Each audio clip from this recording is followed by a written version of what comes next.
안녕하세요. 당신 브랜드 연구소 조연심입니다. 브랜드 하지만 도대체 어쩌라는 건지 모르시겠죠? 퍼스널 브랜드에 대한 모든 고민, 당신 브랜드 연구소가 함께합니다.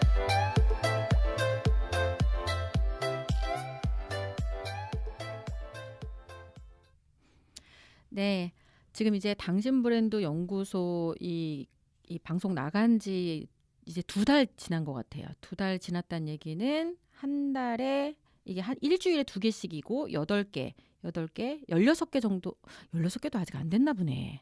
2달도 안 됐는데 이렇게 폭발적으로 사랑을 해주시는 게 아마 이게 지금 필요한 일이고 이런 내용으로 체계적으로 꾸준하게 뭔가를 답해주는 데가 아직 그렇게 많지 않아서이지 않을까 이런 생각이 듭니다. 그래서 사실은 어깨가 더 무겁습니다.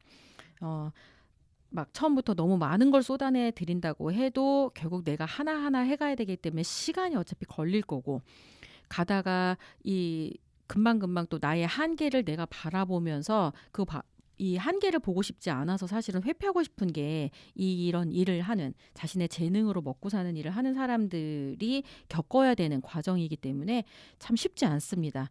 그럼에도 아마 앞으로 많은 분들이 자신의 일을 하게 되지 않을까. 중세 시대의 르네상스 시대가 다시 도래하고 있다는 생각이 저는 듭니다. 뭔지 아시죠? 향수를 만들면 향수의 장인이 되셔야 되고 자신이 하는 일이 장인의 대열에 들 만큼을 해야 된다.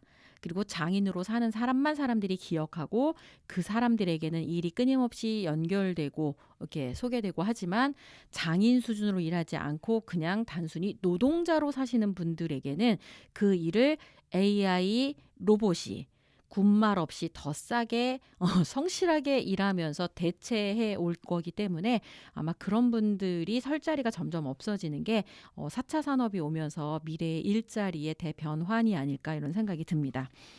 자, 그러면서 지금 이제 계속 하고 싶은 일을 하는 법, 하고 싶은 일을 찾는 법, 하고 싶은 일을 직접 적어보고 적는 방법도 알려드리고 하면서 이 자신이 어디로 가고 싶은지를 구체화시키는 방법들에 대해서 계속 이 여러 가지로 제가 소개를 해드리고 있습니다.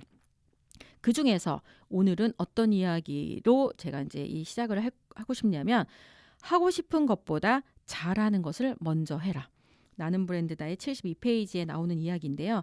이런 거예요. 딱 청소년용하고 성인용이 다르다는 거예요. 청소년 그 대상으로 멘토링을 하고 이제 특강을 하고 나서 마지막 질문이 이거였죠. 좋아하는 거 하고 잘하는 것 중 무엇을 먼저 해야 될까요? 라고 할 때는 사실은 젊은 친구들, 청춘들, 청년들에게 고등학생들에게는 좋아하는 걸 그냥 먼저 해보라고 이야기를 해요. 왜냐하면 그 친구들은 지금 하고 싶은 일이나 좋아하는 일을 먼저 해도 괜찮은 나이예요. 나이 자체가. 하지만 당신이 먹고 사는 문제를 해결해야 하고 사회에 발을 내딘 이상 좋아하는 일이 아닌 잘하는 일을 해야 되는 이유는 바로 그 일로 생계를 책임져야 되기 때문입니다. 세상은 프로페셔널에게만 자리를 내주는 아주 치열한 전쟁터라는 걸 기억하실 필요가 있습니다. 제가 개인 브랜드에 대해서 어떤 생각들을 가지고 있는지가 궁금해서 페이스북 친구들을 대상으로 설문조사를 한 적이 있었습니다. 패치님들에게 묻습니다. 첫 번째, 내가 나이대를 물어본 거예요. 20대에서 50대, 나는 20대입니다. 나에게 개인 브랜드란? 본인 그거 생각하는 개인 브랜드에 대한 정의를 좀 내려달라고 했고요. 현재 개인 브랜드를 위해 하고 있는 일은? 그것도 물어봤고, 네 번째, 개인 브랜드를 만들기에 어떠한 어려움을 가지고 있는지 이런 질문들을 물었을 때 많은 분들이 답변을 해줬는데 그중에 20대들이 이 한 내용부터 시작해서 개인 브랜드의 정의에 대해서 했던 이야기들을 좀 정리를 해서 소개를 해드려 볼게요. 20대들은 내 인생에 취업하기 위해 꼭 필요한 것이지만 자칫 껍데기만 갖게 될 수도 있기에 항상 알맹이와 더불어 가져야 하는 것. 나의 정체성, 아이덴티티, 만족감, 취미 생활의 확장, 자신감, 다른 사람들에게 나를 알릴 수 있는 또 다른 이름, 설명하지 않고 보여줄 수 있는 것, 뭐뭐라고 하면 떠오르는 이미지, 나를 가장 잘 표현할 수 있는 것이라고 개인 브랜드의 정의를 이렇게 내려놨습니다. 사실 주관적이고 애매모호한 답변들이 대부분이었어요. 이거 보고 저는 잠깐 걱정을 하기 시작했습니다. 마치 개인 브랜드가 그럴듯한 이름으로 명목만 있고 이게 실체가 없는 상황까지 갈 수도 있겠구나. 그래서 좀 더 명확한 정의를 내릴 수 있게 해야 한다는 사명감을 가졌어요. 굳이 뭐 누가 시킨 것도 아닌데 왜 그랬는지 모르겠어요. 그래서 개인 브랜드는 자신이 하고 있는 일과 관련되어 형성되는 거고 평생 그 일만 하며 살아도 좋을 것 같은 바로 그 일이 내가 찾아야 할 일이다. 라는 걸로 정의를 내려봤습니다. 그러면서 저는 제가 지금 하고 있는 개인 브랜드 뭘까 생각을 해봤는데 지금 하고 있는 이 일들을 저는 돈이 되거나 안 되거나 해왔고 앞으로도 그럴 것 같다는 생각이 드는 거예요. 갑자기 제가 어디서 떼돈이 막 뭐 100억이 들어왔어. 그러면 일을 이걸 안 하고 뭔가 다른 일을 할 건가 생각을 해봤는데 아닌 거예요. 10억이 들어오든 100억이 들어오든 1000억이 들어오든 전 지금 제가 지금 하고 있는 이 일을 그대로 하고 싶고 할 거라는 거에 대한 확신이 있었습니다. 아마 그래서 제가 이 분야에 퍼스널 브랜드 분야에서 오래 머물 수 있었고 그런 일들로 사람들이 그 일을 하는 사람으로 인식하게 된 게 아닐까 이런 생각이 들어요. 돈이 되거나 안 되는가는 별로 중요한 요소는 아니었던 것 같아. 그렇지만 프로가 되어야 하는 이유 바로 그 일을 하면서 프로가 되어야 돈을 벌 수 있기 때문입니다. 저 사진 되게 잘 찍거든요. 핸드폰으로 사진 찍는 거 워낙 잘 찍어. 좋아하기도 해요. 그래서 사람들이 저랑 같이 놀러 가거나 먹으러 다니거나 이런 걸 되게 좋아해. 왜냐하면 인생샷을 찍어준대요. 근데 제가 아무리 사진을 잘 찍어도 사람들은 저한테 돈을 내고 사진을 의뢰하지 않습니다. 결국 저에게 있어서 사진은 취미이자 여가일 뿐 결코 일이나 직업이 아니기 때문이에요. 그러므로 사진과 관련된 어떤 브랜드도 형성될 리가 없죠. 좋아하고 잘하지만. 지금 딱 얘기하니까 뭔가 감이 확 오세요? 개인 브랜드는 먹고 사는 문제가 해결될 수 있는 직업과 연결되어 있을 때 완성되는 경우가 대부분입니다. 취미 삼아 하는 일에서 탁월한 성과를 내고 그로 인해 경제적인 문제까지 해결할 수 있을 때 브랜드 가치가 확 올라가는데 많은 사람들이 그렇지 못한 이유는 먹고 사는 데까지 안 가기 때문이야. 노래를 굉장히 좋아해요. 노래를 잘해. 그런데 노래로 먹고 사는 건 별개의 문제라는 거예요. 그냥 한번 노래 좀 해줘 이렇게 얘기할 수 있잖아. 그런데 프로페셔널한 가수들은요. 아무 데서나 노래하지 않습니다. 무대에서 노래를 하죠. 그리고 무대에 오르기까지 기나긴 훈련 기간을 통해서 무대에 올랐을 때는 돈을 내고 그 무대를 산 사람들에게 그 기대한 만족치 이상을 계속 이렇게 줄 수 있었기 때문에 가수로 살 수 있었다는 거죠. 그래서 지금 내가 좋아하고 잘하는 이 단순한 부분만 가지고는 절대로 직업하고 연결되지 않아요. 뭐 요즘에는 이 책 만드는 것도 그렇고 노래 만드는 것도 그렇고 굉장히 쉽게 잘 만들더라고요. 그런데 그걸로 먹고 사는 직업까지 가지 못하는 이유는 사람들이 원하는 수준 이상으로 가지 않았기 때문이고 나 나름대로 나의 만족도에 입각해서 그 일을 해냈기 때문이 아닐까 이런 생각을 해봅니다. 결국 잘 생각해 보세요. 프로페셔널인가 아마추어인가는 그 일을 잘하고 못하고의 문제가 아니라 누군가가 돈을 내고 그 일을 의뢰하는가 아닌가로 판명이 되는 거예요. 자, 어떤 경우든 이게 프로페셔널이든 아마추어든 그 일을 대하는 나의 자세는 굉장히 치열하고 열정적일 수 있어요. 하지만 그게 오래 가느냐 그리고 사람들에게 인정받느냐 하는 부분들은 나의 문제가 아니야. 그건 다른 사람들이 그렇게 나의 가치에 대해서 인정해주고 보상을 해주는 것까지 가야 되잖아요. 그러니까는 사실은 그래서 쉽지 않을 수 있어요. 그럼에도 그 일을 해야 되는 이유는 그게 바로 나의 소명과 연결되어 있기 때문일 수도 있습니다. 그럼에도 내가 노래를 부르고 그럼에도 내가 춤을 추고 그럼에도 불구하고 내가 글을 쓰고 그럼에도 불구하고 내가 그 일을 하는 이유가 바로 내가 이 땅에 존재하는 이유와 맞닿아 있을 수 있다. 그랬을 때 왠지 짜릿하지 않으세요? 그런 걸 찾는 게 쉽지는 않죠. 그러면 그런 걸 어떻게 해야 돼? 그게 바로 나는 브랜드다에 제가 공식으로 설명했던 그 과정을 다 지나야 만나게 되는 거죠. 나의 재능을 원 없이 발휘하고 있는 일인지 그게 탤런트죠. 그 일에서 자타가 인정할 만큼 실력을 갖추기 위해 혹독한 훈련을 하고 있는지 트레이닝, 그 과정에서 필요한 사람들에게 온오프라인을 통해 제대로 소통하고 있는지 토크, 그리고 프로페셔널한 브랜드가 되기까지 시간, 타임을 잘 견디고 있는지를 점검하셔야 되고요. 그러면서 적당한 때, 타이밍을 기다리고 그때를 알아보는 해안도 갖춰야 바로 자신의 퍼스널 브랜드가 완성된다 라고 하는 게 이 나는 브랜드다의 핵심이기도 합니다. 자신이 하고 있는 일이 다른 사람에게 인정받는 경우는 두 가지 면에 있을 때입니다. 하나는 내 일의 가치를 인정하고 그에 상응하는 직접적인 대가인 돈을 지불받는 경우고, 다른 하나는 돈은 아니지만 그에 상응하는 다른 가치, 즉 존경, 호감, 긍정적 인정과 같은 것을 지급받는 경우예요. 나는 프리랜서고 1인 기업가이기 때문에 사실 정해진 날 받는 월급이라는 게 없어요. 나 스스로 나를 먹여 살리지 못하면 굶어 죽는 사람이죠. 그러니 좋아한다고 해서 무턱대고 열심히만 한다. 그럼 딱 아사하기 좋은 거죠. 전에는 사실 아무 일이나 닥치는 대로 열심히 했어요. 그리고 그게 나한테 무슨 의미가 있는지조차 생각하지 않았었죠. 어찌되었건 먹고는 살아야 됐으니까 이 일 저 일 닥치는 대로 했던 것 같아요. 내가 좋아하는 일을 한다고 해도 사실은 나는 아마추어였고요. 내가 프로로 인정받기까지는 시간과 훈련이 필요했던 거예요. 그러니까는 내가 글쓰기를 좋아한다고 해도 사람들은 내가 글을 아무리 많이 써도 나에게 돈을 준 적이 없었던 것 같아요. 왜냐하면 내가 글 쓰는 사람으로서의 브랜드가 갖춰지지 않았기 때문에 사람들은 돈을 줄 이유가 없었던 거예요. 그냥 내가 좋아하고 잘하니까 계속 했던 거죠.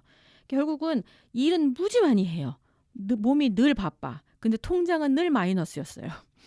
그래도 나는 내가 잘하는 걸 인정받기 위해서 사실 끝없이 열심히 글을 썼던 것 같아요. 인터뷰를 해서 글을 쓰고 칼럼을 쓰기도 하고 블로그 후기에 책 쓴 후기도 쓰고 뭔가를 계속 썼던 것 같아.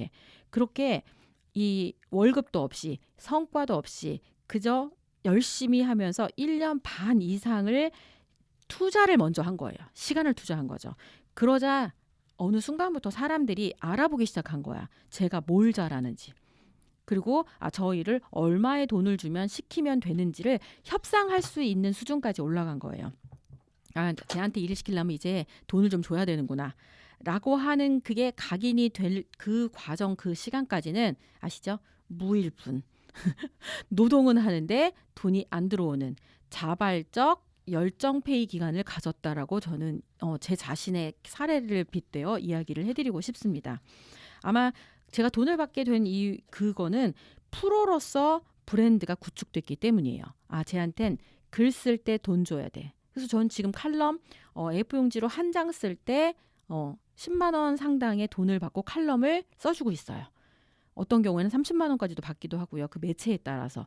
결국 내가 쓰는 글이 돈이 되기까지는 무수한 과정을 거쳐야 되는 거예요. 근데 제가 어딘가에 훈련하고 있다라는 것들이 돈으로 환산되지 않는 경우는 직장에 속해 있지 않을 때 이렇게 프리랜서로 할 때는 제가 아무리 과정을 열심히 해도 사람들은 인정해 주지 않는 거예요. 그냥 과정이니까. 근데 사람들이 나에게 결과를 기대하고 돈을 주고 일을 의뢰한 경우는 빼도 박도 못하는 거야. 그 시간까지 원하는 수준 이상을 바로 해내지 못하면 저는 돈을 토해내거나 아니면 그 이상의 배상을 하거나 이렇게까지 가야 되는 거잖아요. 결국 지금 하는 일과 상관해서 여러분들이 돈을 받고 싶다. 일을 해서 내가 직업을 갖고 싶다라고 하는 게 단순히 희망 가지고 이루어지는 건 아닌 것 같아요. 사람들에게 그에 합당하는 보상을 받고 무언가를 해줄 때는 그 기대하는 것 이상을 해줄 수 있을 만큼 내가 역량이 훈련되어 있어야 사실은 그 일이 오래 갈 수 있다. 이렇게 얘기를 해드리고 싶어요. 브랜드의 핵심은 하나의 초점이다. 그대가 가장 잘하는 것, 그 한 가지에 집중해 그대만의 이야기를 들려주어라. 아프니까 청춘이다를 쓴 김난도 교수의 이야기 중에 이런 이야기가 있었습니다. 하나의 초점. 그러니까 결국은 이 일 해보다가 이 일도 아닌가벼? 저 일 해보다가 저 일도 아닌가벼? 왔다 갔다 하니까 어지럽죠. 그런데 지금 제가 여기 하나의 초점을 맞추는 방법으로 제가 제시하는 방법 중에 하나는 바로 브랜드 베스킷, 바구니를 정의하라고 말씀을 드렸던 것 같아요. 자신이 속한 분야를 정하는 것. 그 분야가 브랜드 베스킷이고요. 그 바스킷 안에 계란으로 표현되는 각각의 하나하나가 바로 아이템. 이 하나하나에 집중하는 것. 제가 지금 퍼스널 브랜드라고 하는 그 바구니 안에서 책도 쓰고 방송도 하고 강연도 하고 칼럼도 쓰고 다양한 프로젝트도 하고 회사 운영을 하는 이 모든 것들이 담긴 바구니가 바로 퍼스널 브랜드예요. 그러다 보니까 그 안에 머무는 일들을 계속할 수 있으니까 저에게 초점은 바로 퍼스널 브랜드였던 거예요. 그렇게 한 10년 정도 되니까 이제 사람들이 알아보는 거죠. 아, 저 사람은 퍼스널 브랜드 분야에 있는 사람이야. 그리고 그 분야와 관련돼서 책도 써. 이렇게 당신 브랜드 연구소 방송도 해. 그리고 컨설팅도 하고 매니지먼트도 하고 글도 쓰고 여러 가지가 다 연결되어 있잖아요. 근데 이렇게 알아보게 되기까지는 시간이 최소 7년 이상 걸렸다라는 걸 말씀드리고 싶습니다. 자, 브랜드를 만들기 위해 어디까지 해야 되느냐? 좋아하는 일을 자타 공인할 정도까지 잘하실 필요가 있어요.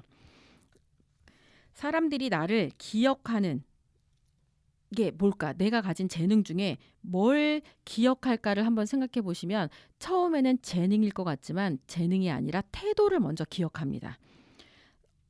제가 이 처음부터 이런 일로 먹고 살 수 있었던 건 아니라고 얘기를 했잖아요. 글을 쓰는 일에 있어서도 저는 어떻게 인정받았는지 한번 소개를 먼저 해드려 보자면 주변에 글을 잘 쓰는 사람들이 굉장히 많았습니다. 물론 지금도 그렇고 아마 앞으로도 그럴 거예요. 그런데 시간까지 잘 지키면서 글을 잘 쓰는 사람은 별로 많지 않아요. 그러니까 조연심한테 일을 맡기면 데드라인 안에 반드시 원하는 글을 써줘 라고 하는 게 인식이 됐기 때문에 저에게 끊임없이 칼럼 의뢰를 하시고 무언가 함께 하자고 하는 사람들이 많아졌던 것 같아요. 이 시간을 잘 지키고 그 상황이 어떻든지 간에 그 약속을 잘 지켰던 것 때문에 사람들은 저에게 열정이라고 하는 걸로 기억을 했던 것 같아. 그걸 열정으로 기억하더라고요. 제가 시간을 잘 지키고 한 번도 그런 그 약속한 거에 대해서 제대로 안 한 적이 없다라는 걸 쟤는 열정이 있어. 그러니까 쟤랑 뭐를 해도 돼라고 하는 그 생각을 갖게 된 것 같아. 결국 젊은 친구들이나 아니면 새로운 분야를 하시는 분들이 그 분야에 입문하는 첫 번째 길은 재능이 아니라 태도가 먼저 인식되고 그다음에 그 분야 사람이구나 그러면서 그 분야에 성과를 냈구나 저런 것도 잘하네 저 사람과 돈을 주고 이런 걸 해야지 라고 하는 인식의 전환 프로세스를 서서히 시간과 함께 지켜본다는 거죠. 결국 어떤 분야에서든 나를 알리고자 한다면 먼저 그 분야에 머물면서 나의 태도로 먼저 인정을 받으시고 그 다음에 확고하게 기억할 만한 성과를 만들면서 재능을 인정시킬 만큼까지 가시면 될 것 같다 생각을 합니다. 영화 주유소 습격 사건 보신 적 있으세요? 거기에 딱 이런 말 있습니다. 한 놈만 패라. 분야를 하나만 정하십시오. 하나만 정하면 그 안에 해야 될 일은 무궁무진하게 많습니다. 나는 일을 하는 게 저는 세 가지 기준 중에 하나예요. 첫 번째, 돈이 되거나. 두 번째, 제 브랜드에 도움이 되거나 세 번째 재미있거나입니다. 그래서 강의를 갔을 때 약간 그 공무원 강의나 아니면 기업에 약간 그 오래되시거나 나이가 많은 분들 강의할 때 가면 그분들 저 강의하는 거 미리 초반부터 이렇게 딱 같이 견제하면서 보잖아. 저게 얼마나 잘하나. 저는 근데 그분들 대상으로 또 대놓고 이렇게 얘기해요. 저도 같이 지금 평가하고 있습니다. 저는 이 강의가 돈이 되거나 브랜드에 도움이 되거나 재미있을 때 하는데 지금 이게 어디에 속하나요? 이렇게 물어보잖아. 그러면 처음에 이런 그 공무원이나 약간 그런 분들은 돈이 안 되는데 온 거 알아. 그러니까 돈이 안 돼. 이거 끝나고 나면 뉴스에 보도됩니까? 그랬더니 그것도 아니래. 그럼 재미있거나에 속해야 되잖아. 그럼 이거 재밌습니까? 그랬더니 자기들이 재밌대. 아니 내가 재밌어야 된다고요? 강의를 하는 내가 재밌어야 되는데 여러분이 재밌는 거는 내가 일하는 기준하고 안 맞잖아요. 그랬더니 그때부터는 재밌게 하기 위해서 열심히 듣는다고 막 또 오바를 하시고 그러더라고요. 결국 자신이 일하는 기준을 스스로 정하는 건 굉장히 바람직할 것 같아요. 내가 이 일을 왜 하는지. 모든 일을 다 돈이 돼서 일하는 경우는 없거든요. 그러니까 이건 내가 배우고 있는 거야. 이건 내가 재밌어서 하는 거야. 이건 내가 봉사하는 거야. 이렇게 스스로 지금 하는 일에 대해서 본인이 어떤 수준으로 그 일을 하는지를 알고 있으면 별로 이렇게 불안할 일도 없지 않을까 이런 생각을 합니다. 자, 그리고 이게 지금 사회에 나와서 일을 하다 보면 하고 싶은 일을 할 기회가 주어져요. 그런데 중요한 건 기회가 결국은 본인의 이 일을 절단될 그 사단이 날 경우도 있어. 왜 그런지 아세요? 준비가 완벽하게 되지 않았을 때예요. 보통 이 어떤 경우가 이런 경우냐면 이게 블로그나 이런 온라인 활동을 잘하는 친구들이 이렇게 많거든요. 굉장히 막 글도 잘 쓰고 와 엣지 있게 아이디어가 되게 좋아 보여. 그래서 이제 출판사나 방송국 같은 데서 일을 의뢰하는 거야. 이거 한번 저랑 출판해 보십시다. 아니면 이거 방송 프로그램 한번 만들어 보십시다.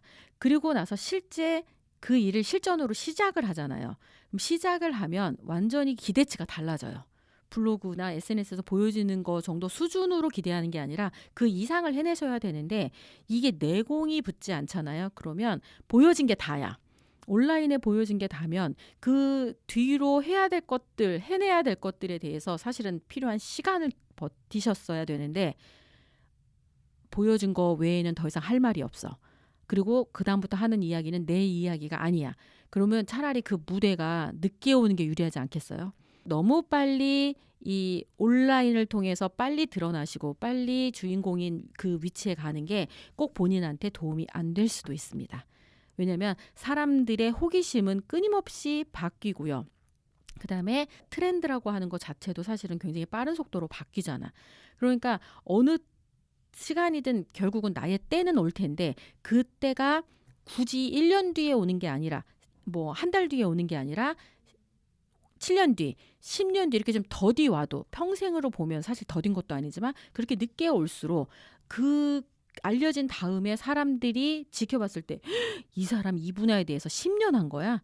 와, 저 사람 저런 경험도 했었네. 어떤 방식으로 어떤 사람들에 의해서 질문이 오거나 이 공격이 오더라도 이걸 다 방어할 힘을 가지고 있다라고 한다면 아마 이 브랜드를 만들어가는 분들에겐 좀 힘이 되지 않을까 생각을 합니다. 도대체 나의 때는 언제 오는 거야?